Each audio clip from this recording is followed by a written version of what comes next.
విధి నిర్వహణలో ఉండగా వడదెబ్బకు గురై మరణించిన సర్పవరం గ్రామ పంచాయతీ పారిశుద్ధ్య కార్మికుడు గుర్రం అప్పన్న కుటుంబానికి 25 లక్షల ఎక్స్గ్రేషియా చెల్లించాలని సిఐటియు నాయకులు డిమాండ్ చేశారు.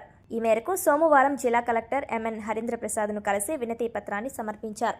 ఈ సందర్భంగా వారు మాట్లాడుతూ మరణించిన అప్పన్న కుటుంబానికి ప్రభుత్వం 25 లక్షల ఎక్స్గ్రేషియా చెల్లించాలని, కుటుంబంలో ఒకరికి ప్రభుత్వ ఉద్యోగం కల్పించాలని, పిల్లల చదువులకు ఆర్థిక సహకారం అందించాలని, జీవోఎంఎస్ నెంబర్ 132 ప్రకారం దహన సంస్కారాల నిమిత్తం 15,000 వెంటనే మంజూరు చేయాలన్నారు.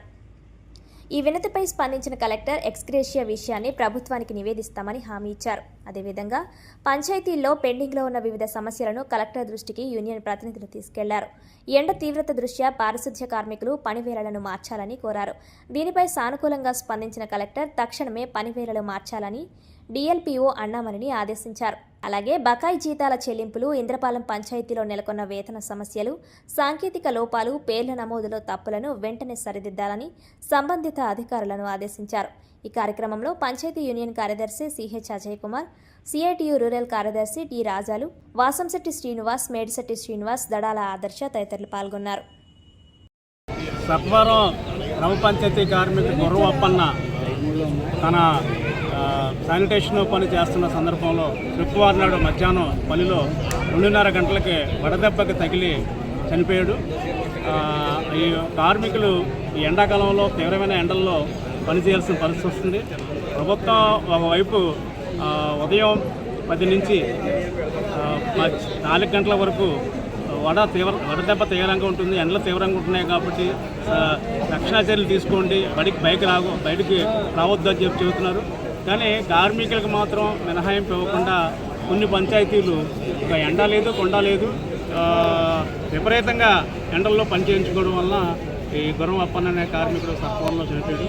అన్యత ఆ విషయం ఈరోజు కలెక్టర్ గారికి రాతపూర్వకంగా వినతి తెలియజేశాం. కార్మికులు ఈ ఎండ దెబ్బలకి ఉపశమనంగా సమయాలు మార్చమని చెప్తున్నాం. ఇంద్రపాలెంలో ఉదయం సమయం మార్చారు, చీడికిలో మార్చారు, వలసపేటలో మార్చారు. ఇలా కొన్ని గ్రామాలు సమయం మార్చి పని చేయించుకుంటున్నారు. ఆ రకంగా సర్పవరం అధికారులకు కూడా అట్లాంటి డైరెక్షన్ ఇవ్వమని చెప్పి కలెక్టర్ గారు కోరాం. డిఎల్పో గారిని పిలిచి అట్లాంటి డైరెక్షన్ ఇవ్వమని చెప్పి కోరారు.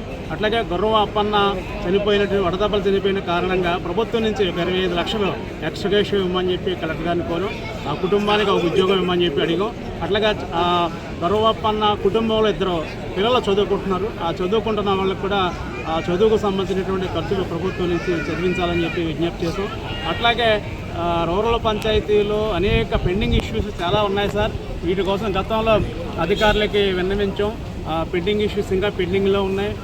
అంచేత దాని మీద కూడా దృష్టి పెట్టమని చెప్పి మీకు కోరాం. వెంటనే డిఎల్పిఓకి ఆయన కోరారు.